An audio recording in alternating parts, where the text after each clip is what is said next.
பெண்ணே உன் கடிதத்தை பூவாலை திறக்கின்றேன். விரல்பட்டால் உந்தன் ஜீவன் காயம் படுமல்லோ.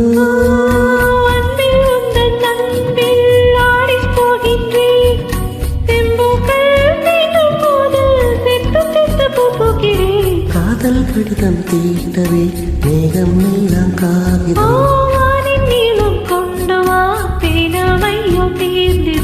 சந்திரனும் சூரியனும் அஞ்சல்காரர்கள். இரவு பகல் எப்பொழுதும் மஞ்சள் உன்னை சேர்ந்திடும். காதல் கடிதம் தீட்டவே மேகம் எல்லாம் காகிதம். நீளம் கொண்டு வா பேனாமையோ தீர்ந்திடும்.